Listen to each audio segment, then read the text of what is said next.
Hello नमस्कार दोस्तों, innovation study channel में आपका स्वागत है। Welcome to innovation study channel. चलिएगा आज अपन स्टार्ट कर देते हैं बीएससी एग्रीकल्चर की मैथ। और मैथ्स में आज हमारा जो टॉपिक रहने वाला है वो रहेगा मैट्रिक्स। कई कमेंट आते हैं कि सर जी हमें पास होने का जो मैटर बताइए, क्या पढ़ना है हमें, और मैथ्स की क्लासें जल्दी से जल्दी स्टार्ट कीजिएगा। तो आज से आपकी क्लासें स्टार्ट हो चुकी है और आज हमारा जो टॉपिक रहने वाला है वो रहेगा मैट्रिक्स। मैट्रिक्स के बारे में आप जानते होंगे, मैट्रिक्स की डेफिनेशन क्या होती है, मैट्रिक्स और मैट्रिक्स कहते किसे हैं। मैट्रिक्स पंक्तियों और स्तंभों का एक आयताकार विन्यास होता है, एक ट्रे होती है, आयताकार विन्यास होता है, उसे ही क्या बोलते हैं अपन, मैट्रिक्स बोलते हैं। और मैट्रिक्स का उपयोग काफ़ी किया जाता है, गणितीय संक्रियाओं में इसका उपयोग किया जाता है। तो मैट्रिक्स में पंक्तियां होती है, स्तंभ होते हैं, मैट्रिक्स का जो क्रम होता है वो ऑर्डर होता है, वो भी अपन चर्चा करने वाले हैं। और मैट्रिक्स कई प्रकार की होती है, मैट्रिक्स कई प्रकार की होती है। जैसे हमारे पास में पंक्ति मैट्रिक्स आएगा, स्तंभ मैट्रिक्स आएगा, शून्य मैट्रिक्स आएगा, वर्ग मैट्रिक्स आएगा, विकर्ण मैट्रिक्स आएगा, इकाई मैट्रिक्स आएगा, ऊपरी त्रिभुजाकार मैट्रिक्स, निम्न त्रिभुजाकार मैट्रिक्स। ये हमारे पास में मैट्रिक्स के प्रकार चलने वाले हैं, टाइप चलने वाले हैं। तो गाइज आज अपन इसके डेफिनेशन पढ़ेंगे, इसके बाद में इस पे क्वेश्चन भी करते जाएंगे, एग्जाम्पल भी मैं आपको बताता जाऊंगा। यहाँ से छोटे क्वेश्चन उठने की भी संभावना रहती है। जो कई यूनिवर्सिटियां हैं वो ऑप्शन टाइप क्वेश्चन पेपर लेती है, उसमें से काफ़ी सारे क्वेश्चन डेफिनेशन से रिलेटिव पूछे जाते हैं, या आपको ये दे देगा कि निम्न में से कौन सा इकाई मैट्रिक्स है, निम्न में से कौन सा वर्ग मैट्रिक्स है, निम्न में से कौन सा पंक्ति मैट्रिक्स है, निम्न में से कौन सा स्तंभ मैट्रिक्स है। इस प्रकार से क्वेश्चन बनते हैं। तो प्रत्येक टॉपिक पे आपको ध्यान रखना है, अच्छे से पढ़ना है। जहाँ पे भी आपको डाउट लगे मुझे बेझिझक आप कमेंट कर सकते हैं, व्हाट्सअप कर सकते हैं, आपकी फुल छूट है। अब मैट्रिक्स होता है पंक्तियों और स्तंभों का आयताकार विन्यास। आयताकार विन्यास मैंने यहाँ पे लिखा, कोई मैं मैट्रिक्स बना रहा हूँ, जैसे मैंने लिख दिया A1 A2 A3 B1 B2 B3, ये मैंने कोई मैट्रिक्स लिखा है।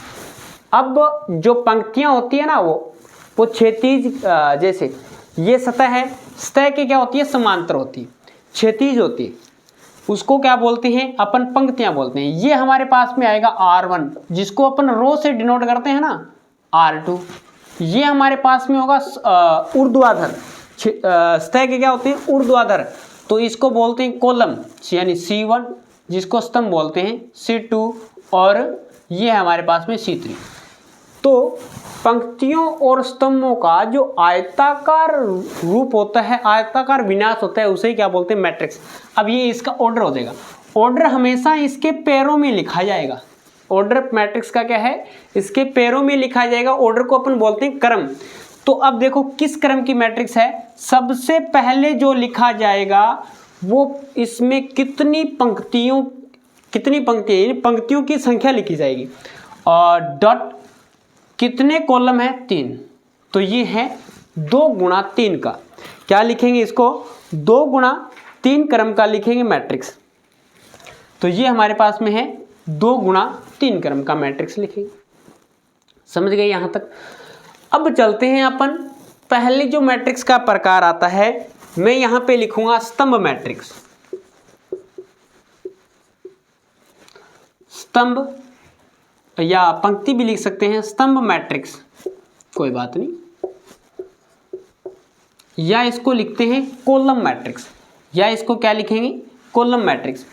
वह मैट्रिक्स जिसमें केवल और केवल एक ही कॉलम होता है उसे अपन कॉलम मैट्रिक्स कहते हैं। मैंने लिखा ABCD, ABCD एक ऐसी मैट्रिक्स जिसमें केवल और केवल एक ही कॉलम होता है, एक स्तंभ होता है। अब इसका ऑर्डर लिखने को बोले, इसमें पंक्तियां कितनी हैं, 1 2 3 4, कितनी रो हैं, 4 गुणा 1, तो इसका जो ऑर्डर होगा वो क्या होगा, 4 गुणा 1। ऐसी मैट्रिक्स जिसमें केवल और केवल एक ही स्तंभ होता है उसे स्तंभ मैट्रिक्स बोलते हैं। दूसरा आता है पंक्ति मैट्रिक्स, दूसरा आता है पंक्ति मैट्रिक्स। और जितना करवाया जाता है, पीछे का आप रिकॉर्ड चेक कर सकते हैं, जितना करवाया जाता है मैथ में उतना पढ़ लेना, ठीक है। इससे बाहर कुछ नहीं पढ़ने की आवश्यकता। जितना मैटर यहाँ पे करवाया जाता है उससे बाहर एक क्वेश्चन भी नहीं जाएगा, ये मेरी गारंटी है। पंक्ति मैट्रिक्स एक ऐसी मैट्रिक्स जिसमें केवल और केवल एक पंक्ति विद्यमान होती है, उसे पंक्ति मैट्रिक्स कहते हैं। मैंने एक मैट्रिक्स लिख दिया 1 2 3 4 5 6 लिख सकता हूँ। कितनी पंक्ति है? एक पंक्ति है। इसका जो ऑर्डर होगा 1 गुणा 6, 1 गुणा 6। कॉलम तो 6 ना, 1 2 3 4 5 6 कॉलम है 6 और इसमें पंक्ति कितनी है? 1। तो 1 गुणा 6 ये हो जाएगा पंक्ति मैट्रिक्स। स्तंभ मैट्रिक्स इसमें एक स्तंभ होता है। अब लिखेंगे वर्ग मैट्रिक्स। तीसरा आता है वर्ग मैट्रिक्स। और वर्ग मैट्रिक्स किसे कहते हैं? वह मैट्रिक्स जिसमें पंक्तियों और स्तंभों की संख्या समान होती है, वर्ग।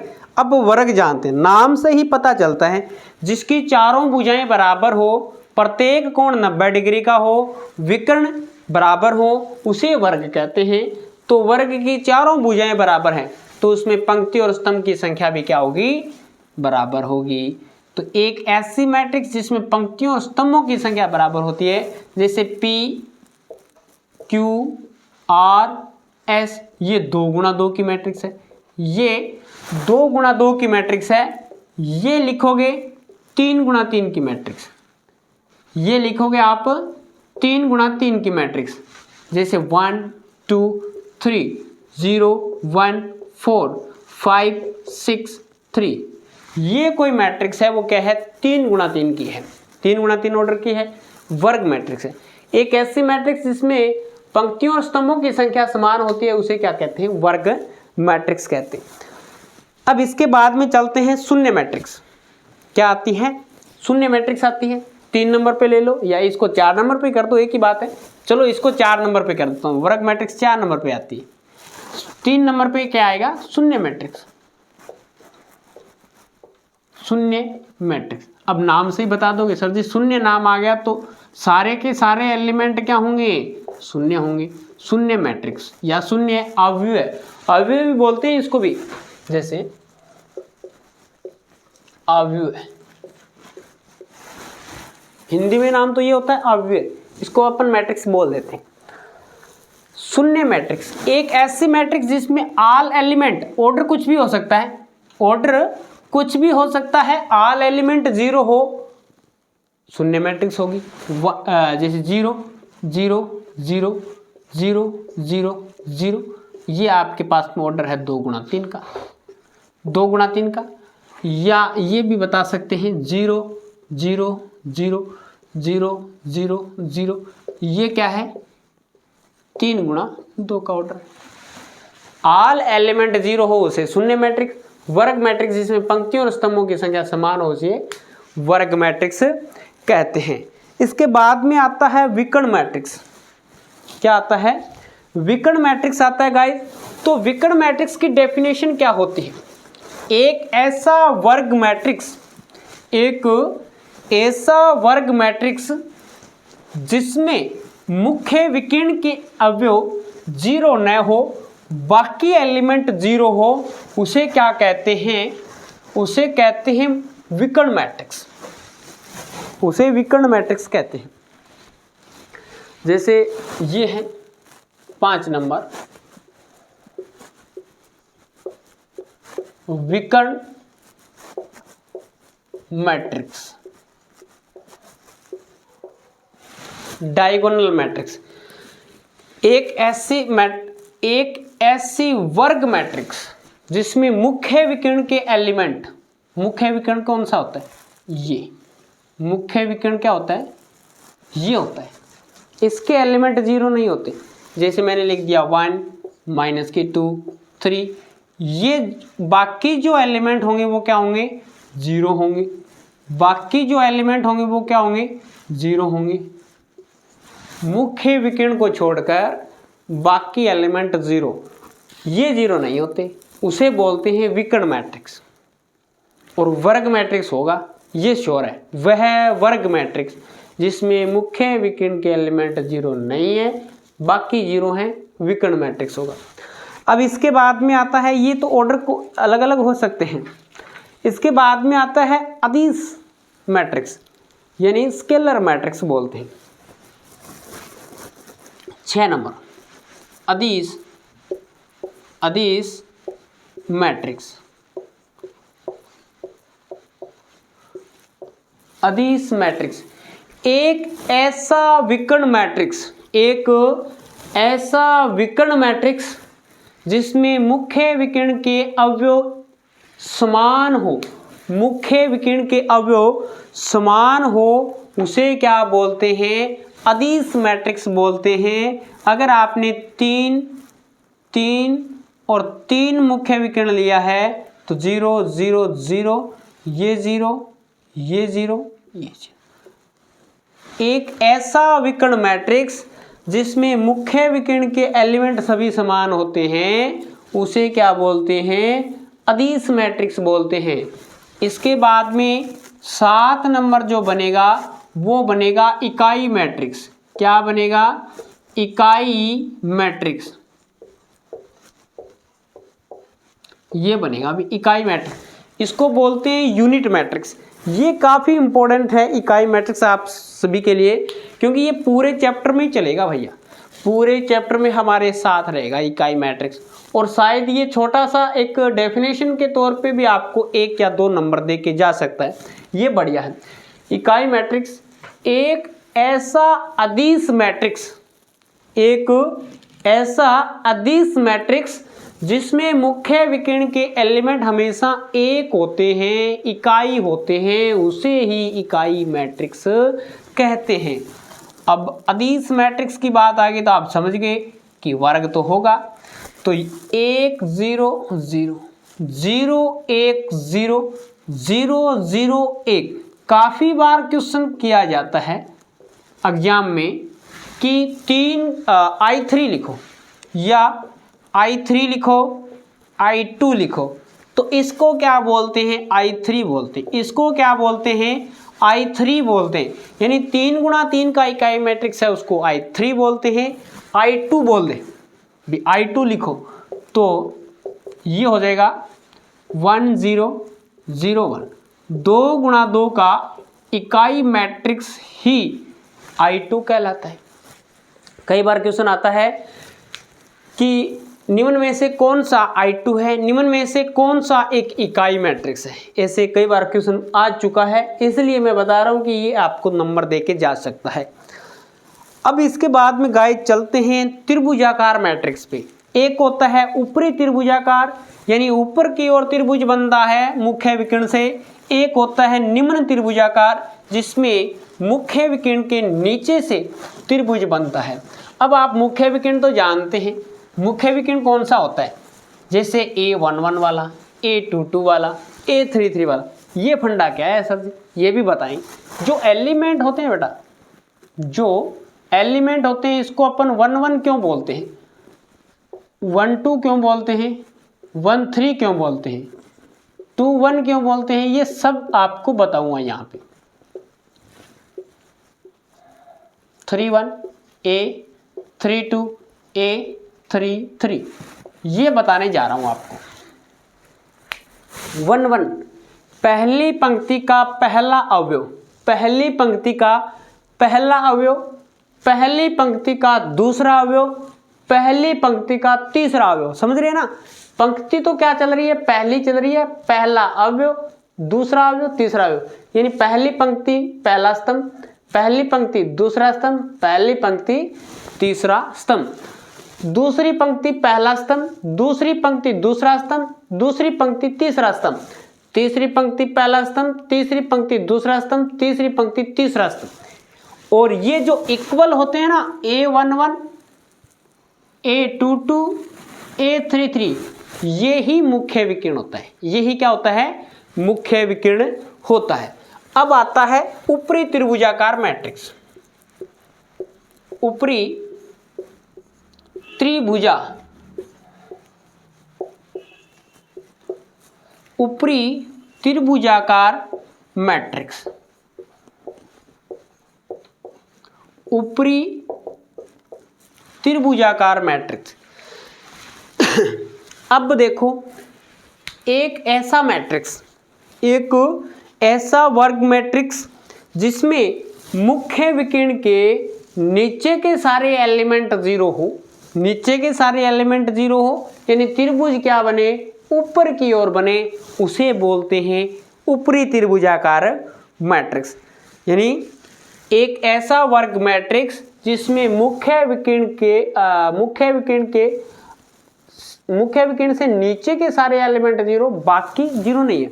चलो मैं लिख रहा हूं एक 3 गुणा 3 का, 1 2 3 -1 2, ये बनेगा 0, ये बनेगा 0, ये बनेगा 0 और ये आपके पास में 5। तो एक ऐसा वर्ग मैट्रिक्स जिसमें मुख्य विकर्ण से नीचे के सारे एलिमेंट जीरो होते हैं। अब देखो इनको मिला दो, एक ऊपर की ओर क्या बन गया, एक त्रिभुज बन गया, नीचे इस ये एलिमेंट क्या है, मुख्य विकर्ण से नीचे के एलिमेंट जीरो है, ये ऊपरी त्रिभुजाकार। अब आता है निम्न त्रिभुजाकार मैट्रिक्स, निम्न त्रिभुजाकार मैट्रिक्स।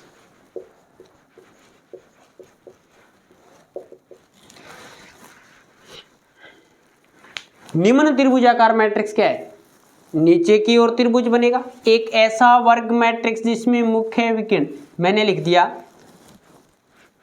2 3 4, 0 0 5 7 0 9। अब देखो मुख्य विकर्ण है ना, मुख्य विकर्ण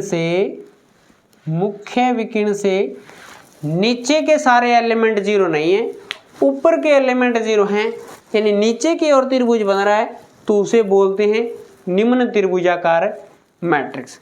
ये तो हो गए मैट्रिक्स के टाइप। यहां तक ये क्या है, मैट्रिक्स के टाइप हैं, अच्छे से समझ में आ गए होंगे, आपने डेफिनेशन लिख लिया होगा। अब अपन करते हैं, चलो आगे चलते हैं। समान मैट्रिक्स किसे कहते हैं? अब ये बढ़िया क्वेश्चन है, यहां से 2 नंबर का क्वेश्चन आता है, कई बार 1 नंबर का तो आता ही आता है, 2 नंबर का भी क्वेश्चन आता है। समान मैट्रिक्स किसे कहते हैं, या समान मैट्रिक्स तुलना करने पे आपके पास 2 नंबर का क्वेश्चन आएगा, 100% आएगा। किसी x का मान ज्ञात कीजिए, y का मान ज्ञात कीजिए, z का मान ज्ञात कीजिए, काफी सारे क्वेश्चन बनते हैं इससे। अब चलते हैं, अपन पढ़ते हैं समान मैट्रिक्स किसे कहते हैं। यानी समान क्रम की मैट्रिक्स के संगत एलिमेंट अगर बराबर होते हैं तो उसे समान मैट्रिक्स कहते हैं। समान या इक्वल मैट्रिक्स, समान या इक्वल मैट्रिक्स, कोई 2 समान क्रम की, पहले तो ये लिखेंगे कि समान क्रम की कोई 2 मैट्रिक्स के संगत एलिमेंट या संगत अवयव अगर बराबर हैं तो वे मैट्रिक्स एक दूसरे के समान होगी। मैंने लिखा A 5 4 -3 2 7 9। कोई B मैट्रिक्स लिख रहा हूं तो B लिखा मैंने 5 4 -3 2 7 9। अब देखो भाई इसका ऑर्डर क्या है, इसका ऑर्डर क्या है 2 गुणा 3, और इसका ऑर्डर क्या है, इसका भी है 2 गुणा 3। तो ये बनेगा कि समान क्रम की कोई 2 मैट्रिक्स जिसके संगत एलिमेंट बराबर हो। अब A11 B11 के बराबर है, 5 5 के बराबर है, 4 4 के बराबर है, 3 -3 के बराबर है, 2 2 के बराबर है, 7 7 के बराबर है, और 9 9 के बराबर है। यही बात है, इसे बोलते हैं समान मैट्रिक्स। अब इसमें क्वेश्चन कैसे बनता है सर जी? हाँ बनता है बेटा, देखिएगा किस प्रकार से बनेगा। अब यहां पे आपको दे दिया x और यहां पे दे दिया y। अब क्वेश्चन इस प्रकार से बनेगा यदि ए और बी दो समान मैट्रिक्स हैं, यदि ए व बी कोई समान मैट्रिक्स है तो x व y का मान ज्ञात कीजिए। तो x व y का मान ज्ञात कीजिए। अब आपको पता है क्वेश्चन में दे दिया समान है तो समान है, इसके संगत एलिमेंट समान है दिखाई दे रहे। तो x का मान कितना आएगा बता सकते क्या? x का मान तो आएगा, ये लिखेंगे कि अवयवों की तुलना करने पे x का मान आएगा 2 और y का मान आएगा 9। इस प्रकार से क्वेश्चन बनेंगे समान मैट्रिक्स से। अब इसके बाद में है परिवर्त मैट्रिक्स, जिसको अपन ट्रांसपोज भी बोलते हैं। क्या बोलते हैं? ट्रांसपोज मैट्रिक्स बोलते हैं। कोई भी मैट्रिक्स हो, उसके पंक्तियों और अवयवों को चेंज करने पे, पंक्तियों और स्तंभों को चेंज करने पे बनने वाली मैट्रिक्स उस मैट्रिक्स का ट्रांसपोज कहलाएगी, उस मैट्रिक्स का परिवर्त कहलाएगी। जैसे मैंने कोई लिखा, यहां पे नाम लिख रहा हूं परिवर्त मैट्रिक्स।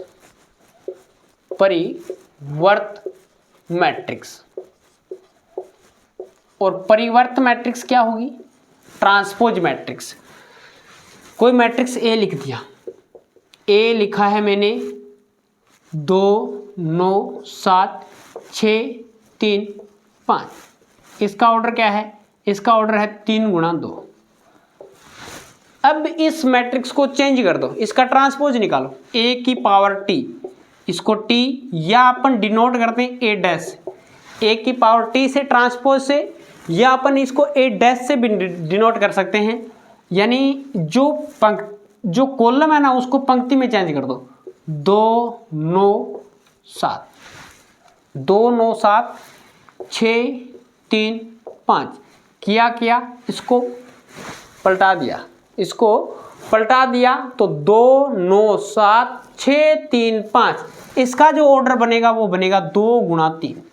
ऑर्डर भी चेंज होगा भैया, ऑर्डर भी चेंज हो जाएगा ट्रांसपोज मैट्रिक्स का।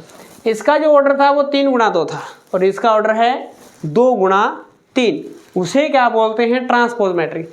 किसी भी मैट्रिक्स में पंक्तियों और स्तंभों को चेंज करने पे किसी जो प्राप्त होता है वो उस मैट्रिक्स का ट्रांसपोज प्राप्त होता है, परिवर्त मैट्रिक्स प्राप्त होता है। अब देखो वापस एक यहां से कंडीशन मैं लिखूं, कई बार आ जाता है कि A का ट्रांसपोज बराबर A। कई क्वेश्चनों में लिखना पड़ता है, वो यहीं पे सोल्व कर लेते हैं, आगे नहीं बढ़ते हैं। A का ट्रांसपोज वापिस मैंने ये ट्रांसपोज निकाला, इस वापिस ट्रांसपोज कर दो। वापिस ट्रांसपोज करोगे A का ट्रांसपोज और वापिस ट्रांसपोज करेंगे तो वापिस इसको गिराया था वापिस खड़ा कर दो भैया। 2 9 7 6 3 5 6 3 5 वापिस खड़ा हो गया मैट्रिक्स। इसका जो ऑर्डर है वो बनेगा 3 गुणा 2। 3 गुणा 2 का वापिस मैट्रिक्स बन गया। इसको अपन क्या लिख सकते हैं? A। इसको क्या लिख सकते हैं? A। तो A का ट्रांसपोज क्या प्राप्त होता है? A। या अपन लिख सकते हैं A डैश का डैश भी A प्राप्त होता है। A डैश का डैश भी क्या प्राप्त होता है? A प्राप्त होता है। अब इसके बाद में आता है सममित और विषम सममित मैट्रिक्स। क्या आता है? सममित और विषम सममित मैट्रिक्स आता है गाइस। सममित मैट्रिक्स किसे कहते हैं?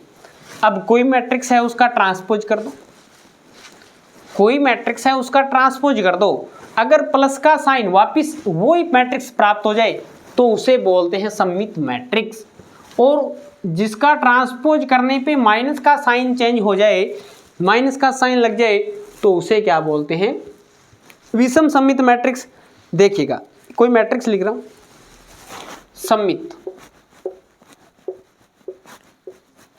सममित मैट्रिक्स एक है विषम सममित मैट्रिक्स, एक क्या है विषम सममित मैट्रिक्स।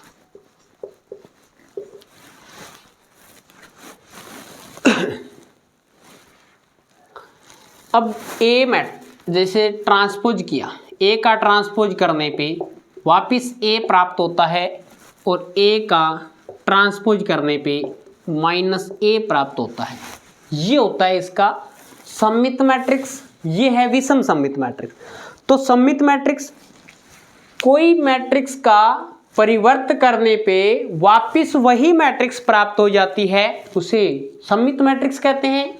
किसी भी मैट्रिक्स का परिवर्त करने पे, ट्रांसपोज करने पे, डैश करने पे साइन चेंज हो जाता है, उसे बोलते हैं विषम सममित मैट्रिक्स। सममित मैट्रिक्स का मैं एक एग्जांपल देना चाहूँगा। ये आपके पास में है 5 -1 -1 7। ट्रांसपोज कर दो, ट्रांसपोज करो बेटा।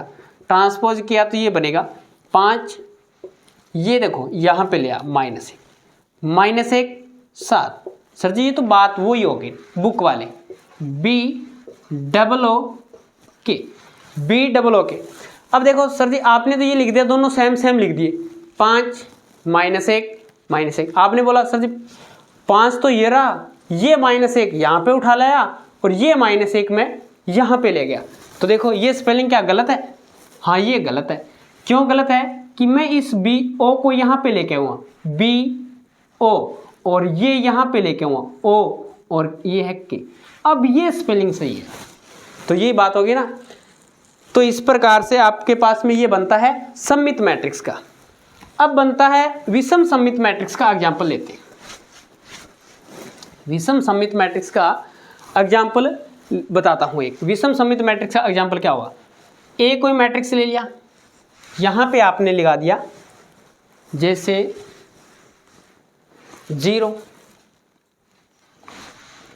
-2 2 0। ट्रांसपोज करो, ट्रांसपोज किया, ये तो वापिस ये प्राप्त हो गया ना, ए प्राप्त हो गया। तो ए का ट्रांसपोज बराबर ए। लेकिन इसमें ट्रांसपोज करेंगे तो ये 0, ये बनेगा 2। इस 2 को उठा के यहाँ पे ले आया बेटा। अब -2 और ये है 0। अब देखो मैं इसमें से माइनस कॉमन लेता हूँ, मैं इसमें से माइनस कॉमन लेता हूँ, बाहर माइनस ले लिया मैंने, तो ये क्या बनेगा 0। अब ये माइनस का है तो ये प्लस का बनेगा, ये प्लस का है तो ये माइनस का बनेगा, ये 0। तो ये पूरा देखो अंदर वाला क्या बन गया, ये बन गया वापिस, और बाहर क्या है माइनस। तो ए का ट्रांसपोज बराबर माइनस है, ए का ट्रांसपोज बराबर माइनस है। तो इसे बोलते हैं विषम सममित मैट्रिक्स, और इसे क्या बोलते हैं बेटा? सममित मैट्रिक्स बोलते हैं। तो यहाँ तक हो गया सममित मैट्रिक्स और विषम सममित मैट्रिक्स। अब इसके बाद में जो आगे बचा हुआ मैटर है वो अपन नेक्स्ट क्लास में करेंगे। यहाँ तक समझ में आ गया क्या? बता दीजिए, कमेंट करके बताइएगा। क्लास कैसी लगी ये भी कमेंट कीजिएगा। अच्छी लगी हो तो लाइक और शेयर कर देना अपने सभी दोस्तों के पास, जितने भी व्हाट्सएप ग्रुप है, फेसबुक ग्रुप है। और मेरा मोटिवेशन बनाए रखने के लिए आपको क्लास को ज़्यादा से ज़्यादा संख्या में शेयर करते रहना है। क्लास को लाइक कर देना, जहाँ पर भी आपको दिक्कत लगे वहाँ पे कमेंट कर देना। कोई क्वेश्चन समझ में नहीं आए वो क्वेश्चन भेज देना, या जिस क्वेश्चन मैंने क्लास में करवाया है वो समझ में नहीं आया है तो उस पर मेरे को कमेंट कर सकते हैं। लेकिन आपको क्या है, पढ़ना पड़ेगा। एक बार में समझ में नहीं आएगा शायद, यानी 100% क्लियर नहीं होगा, 50% क्लियर होगा, दोबारा देखोगे 50% क्लियर और हो जाएगा। ज़्यादा मैटर पढ़ने की आवश्यकता है नहीं, जितना करवाता हूँ उतना ही पढ़ लेना, एक भी क्वेश्चन बाहर नहीं जाएगा, ये मेरी गारंटी है। तो आज की क्लास में इतना ही, नेक्स्ट क्लास में मिलेंगे कुछ नए के साथ। जय हिंद, जय भारत।